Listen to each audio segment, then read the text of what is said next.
ದೆಹಲಿ ಅಂಗಳದಲ್ಲಿ ಸಿಎಂ ಕುರ್ಚಿ ಜಟಾಪಟಿ ವಿಚಾರ. ದೆಹಲಿಯಲ್ಲಿ ಡಿಕೆಶಿ, ಬೆಂಗಳೂರಲ್ಲಿ ಸಿದ್ದು ರಣತಂತ್ರ. ಮುಖ್ಯಮಂತ್ರಿ ಕುರ್ಚಿಗೆ ಪಟ್ಟು ಹಿಡಿದಿರತಕ್ಕಂಥ ಡಿಸಿಎಂ ಡಿಕೆ ಶಿವಕುಮಾರ್ ಅವರು 2 ದಿನಗಳಿಂದಲೂ ಕೂಡ ದೆಹಲಿಯಲ್ಲಿ ಡಿಕೆಶಿ ಬೀಡು ಬಿಟ್ಟಿದ್ದಾರೆ. ಕಾಂಗ್ರೆಸ್ ಹೈಕಮಾಂಡ್ ನಾಯಕರ ಜೊತೆ ಡಿಕೆಶಿ ಮಹತ್ವದ ಚರ್ಚೆಯನ್ನು ನಡೆಸ್ತಾ ಇದ್ದಾರೆ. ಎಐಸಿಸಿ ನಾಯಕರ ಸಭೆಯಲ್ಲಿ ಡಿಕೆ ಶಿವಕುಮಾರ್ ಅವರು ಭಾಗಿಯಾಗಿದ್ದಾರೆ.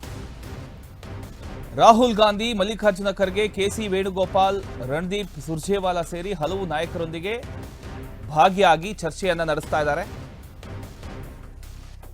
ನಾಯಕತ್ವ ವಿಚಾರದಲ್ಲಿ ಸ್ಪಷ್ಟನೆ ನೀಡುವಂತೆ ಡಿಕೆಶಿ ದುಂಬಾಲು ಬಿದ್ದಿದ್ದಾರೆ. ರಾಜ್ಯ ರಾಜಕೀಯದಲ್ಲಿ ಮತ್ತೆ ಚರ್ಚೆಗೆ ಗ್ರಾಸವಾದಂತಹ ವಿಷಯ ಇದು. ಕಾಂಗ್ರೆಸ್ ಒಳಗಿನ ಮುಖ್ಯಮಂತ್ರಿ ಕುರ್ಚಿಯ ಪ್ರಶ್ನೆ ಇದೀಗ ನೇರವಾಗಿ ದೆಹಲಿಯ ಅಂಗಳಕ್ಕೆ ಸರಿದಿದೆ.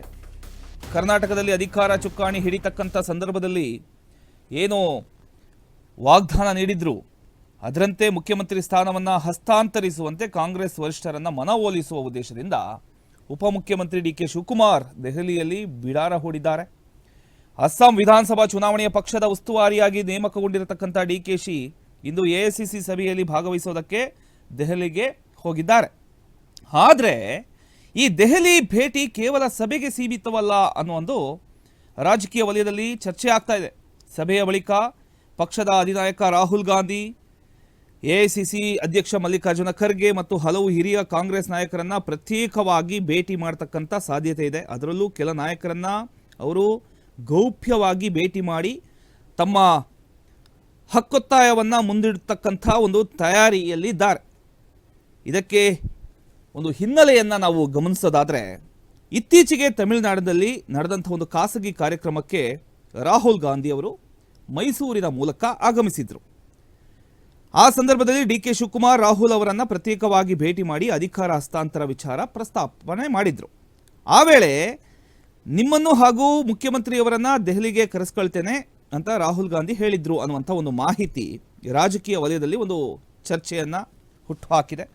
ಇದೀಗ ಎಐಸಿಸಿ ಸಭೆಯ ನೆಪದಲ್ಲಿ ದೆಹಲಿಗೆ ತೆರಳಿರತಕ್ಕಂಥ ಡಿಕೆಶಿ ಈ ಒಂದು ಅವಕಾಶವನ್ನು ಬಳಸಿಕೊಂಡು ಅಧಿಕಾರ ಹಸ್ತಾಂತರ ವಿಚಾರವನ್ನು ಇತ್ಯರ್ಥಪಡಿಸಿಕೊಳ್ಳೋ ಉದ್ದೇಶದಲ್ಲಿ ಇದ್ದಾರೆ ಅನ್ನುವಂಥದ್ದು ಗೊತ್ತಾಗ್ತಾ ಇದೆ.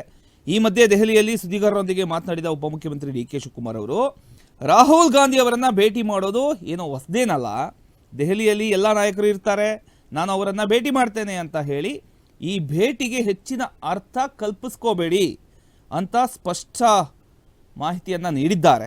ಅದೇ ವೇಳೆ ರಾಹುಲ್ ಗಾಂಧಿ ತಮ್ಮ ಪಕ್ಷದ ನಾಯಕರು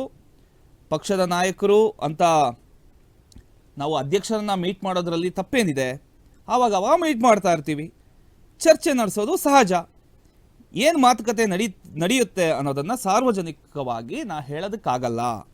ಇನ್ನೊಂದು ಕಡೆ ಪ್ರಯತ್ನ ವಿಫಲ ಆದರೂ ಪ್ರಾರ್ಥನೆ ವಿಫಲ ಆಗೋದಿಲ್ಲ ಅನ್ನುವಂಥ ಒಂದು ಎಕ್ಸ್ ಖಾತೆಯಲ್ಲಿ ಅವರು ಏನು ಪೋಸ್ಟ್ ಹಾಕ್ಕೊಂಡಿದ್ರು, ತಮ್ಮ ಟ್ವೀಟ್ ಬಗ್ಗೆ ಅವರು ಪ್ರತಿಕ್ರಿಯೆಯನ್ನು ನೀಡಿದ್ದಾರೆ. ಕೆಲ ಮಾಧ್ಯಮಗಳು ಅದನ್ನು ವಿಭಿನ್ನವಾಗಿ ವ್ಯಾಖ್ಯಾನ ಮಾಡಿವೆ ಅಂತ ಅಸಮಾಧಾನ ವ್ಯಕ್ತಪಡಿಸಿದ್ದಾರೆ. ಒಟ್ಟಾರೆ ಕಾಂಗ್ರೆಸ್ ಒಳಗಿನ ಮುಖ್ಯಮಂತ್ರಿ ಕುರ್ಚಿ ವಿಚಾರ ಮತ್ತೊಮ್ಮೆ ಹೈಕಮಾಂಡ್ ಕೈಗೆ ಹೋಗಿದ್ದು, ದೆಹಲಿಯಲ್ಲಿ ನಡೀತಕ್ಕಂಥ ಮಾತುಕತೆಗಳು ರಾಜ್ಯ ರಾಜಕೀಯದ ಮುಂದಿನ ದಿಕ್ಕನ್ನು ನಿರ್ಧರಿಸುತ್ತೆ.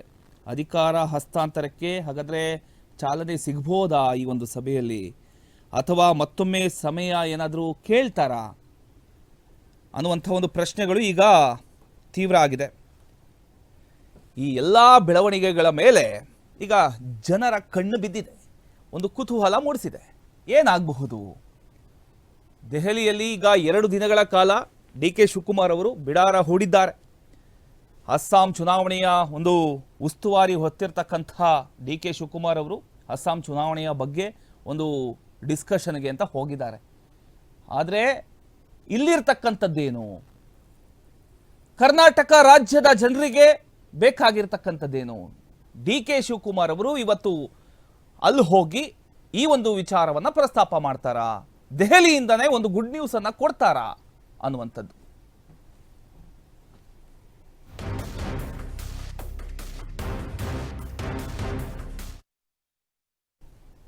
ಇನ್ನು ಡಿಕೆಶಿ ದೆಹಲಿ ಪ್ರವಾಸದ ವೇಳೆ ಸಿದ್ದು ರಾಜಣ್ಣ ಲಂಚ್